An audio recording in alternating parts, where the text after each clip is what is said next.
आज हम पढ़ेंगे डेमोनोलॉजी एबनॉर्मल साइकोलॉजी की 11th एडिशन की बुक से। डेमोनोलॉजी बेसिकली कॉन्सेप्ट है जिसमें हम कहते हैं कि कोई भी इवल स्पिरिट या फिर कोई भी रूह वगैरह जिन वगैरह जो हैं ये एक ह्यूमन बॉडी के अंदर आ जाते हैं और उसके माइंड और बॉडी को कंट्रोल कर लेते हैं। इसमें वो कहते हैं कि जब साइंटिफिक स्टडी या इंक्वायरी नहीं थी तो तब लोग कहते होते थे कि कोई भी अच्छा या बुरा काम होता है ना, कोई भी गुड और बैड हैपनिंग होती तो वो कहते थे कि ये सुपर नेचुरल कॉजेज़ की वजह से है। मतलब जो भी चीज़ ह्यूमन कंट्रोल से बाहर होती थी ना वो उसको सुपर नेचुरल कॉजेज़ के साथ मिला देते थे। जिस तरह कोई आग लग जाती थी, स्टॉर्म्स आते थे, अर्थक्वेक्स होते थे, ये सूरज ग्रहण चांद ग्रहण लगता था, सीज़न चेंज होते थे, तो डिसीज़ वगैरह, इन सारी चीज़ों को वो सुपर नेचुरल कॉजेज़ के साथ मिलाते थे। इसमें एक बहुत ही बेसिक कॉन्सेप्ट है एग्जॉर्सिज्म का। इसमें वो कहते थे कि इवल स्पिरिट्स को बाहर कैसे निकाला जाए। मतलब ये एग्जॉर्सिज्म एक टर्म थी जिसमें वो कहते थे कि इवल स्पिरिट्स को बाहर निकालने के तरीके कौन कौन से हैं। मतलब समटाइम्स वो फास्ट करते थे स्पेसिफिक ओकेजन्स पे, ठीक है। उसके अलावा वो इस तरह की ब्रूज बनाते थे, इस तरह की सूप्स बनाते थे जो टेरिबल टेस्ट के होते थे और वो उनको पीते थे। और उनका ये मानना था कि जब वो ये सारा काम करते हैं तो उनके अंदर से इवल स्पिरिट्स जो है वो निकल जाते हैं या फिर उनकी बॉडी जो है ना इन सारी चीज़ों से सेफ हो जाती है।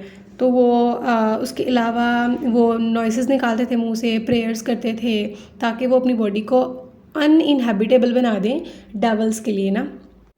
फिर जब बायोलॉजी आई और जब साइंटिफिक इंक्वायरी आई तो उसमें आ जाता है अर्ली बायोलॉजिकल एक्सप्लेनेशन। इसमें हिपोक्रेट्स जो है ना उसने बहुत अहम किरदार अदा किया था। He was a father of modern medicine. उसने ये जो ग्रीक बिलीव्स है ना कि जो मेंटल डिस्टर्बेंसेस होती हैं ये किसी सुपर नेचुरल कॉजेज़ की वजह से होती हैं, उसने इसको रिजेक्ट कर दिया था। उसने कहा था कि सुपर नेचुरल कॉजेज़ की वजह से नहीं होती हैं, बल्कि ये जो है ना इसकी ओरिजिन जो होती है वो बायोलॉजिकल है, ठीक है। उसने कहा था कि जैसे जो कोल्ड होती है या कॉन्स्टिपेशन होती है तो ये बायोलॉजिकल रीज़न होती है, ना कि एक सुपर नेचुरल रीज़न है। हिपोक्रेट्स ने कहा था कि जो ब्रेन होता है ना ये it is a organ of consciousness, intellectual life and emotion. इसलिए उसने कहा था कि जितने भी डिसऑर्डर्स होते हैं थिंकिंग और बिहेवियर्स के बारे में वो तमाम जो है ना ब्रेन पैथोलॉजी से रिलेटेड है। एंड उसने कहा था कि जितनी भी डिस्टर्बेंस होती हैं ब्रेन में वो हमारे ब्रेन की वजह से, मतलब हमारे बिहेवियर में जितने भी डिस्टर्बेंसेस हैं ना वो हमारे ब्रेन में किसी भी प्रॉब्लम की वजह से हो सकती हैं। देन उसने जो है ना मेंटल डिसऑर्डर्स को 3 कैटेगरीज में डिवाइड किया था, मैनिया, मेलनकोलिया एंड फ्रीनेटिस, यानी कि ब्रेन फीवर। तो उसने कहा उसके अलावा उसने कहा था कि जो हमारी बॉडी में ना 4 तरह के ह्यूमर्स होते हैं यानी फ्लूइड्स होते हैं जिनके बैलेंस से हमारी बॉडी जो है ना मेंटेन रहती है। अगर उनका बैलेंस ख़राब हो जाए तो हमारी बॉडी जो है ना वो भी डिस्टर्ब हो जाती है, जिनके नाम थे ब्लैक बाइल, येलो बाइल, मेलनकोली और एंड फ्लेगम। तो इन जो फ्लूइड्स की मिकदार है हमारी बॉडी में अगर वो बैलेंस्ड रहेगी तो हमारा पूरा जो है ना माइंड और ब्रेन जो है ना हमारी पूरी बॉडी वो ऑप्टिमल लेवल पे काम करेगी और इनमें से किसी भी एक की बढ़ने या कम होने से हमारी जो है ना बॉडी और ब्रेन की इलनेस जो है ना कॉज हो सकती है। नेक्स्ट है डार्क एजेस एंड डेमोनोलॉजी। पहले तो हम ये कर रहे थे ना कि बाद में जब साइंटिफिक इंक्वायरी आ गई तो किसने क्या किया था, हिपोक्रेट्स आया। देन फिर वो बाद में बात करें पास्ट की कि डार्क एजेस में डेमोनोलॉजी को किस तरह से डिस्क्राइब किया जाता था। इसमें सबसे पहले है परसिक्यूशन ऑफ विचेस। इन 1484 में पोप इनोसेंट 8 आया था। उसने जो है ना विच क्राफ्ट की सर्च शुरू की थी, ठीक है। उसने 2 डिमोनिक मॉन्क्स भेजे थे।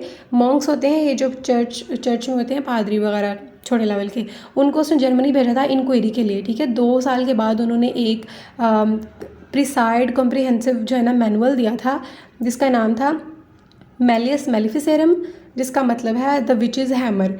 ये एक कॉम्प्रिहेंसिव बुक थी विचेस के बारे में कि उनको हंटिंग उनकी किस तरह से की जाती है।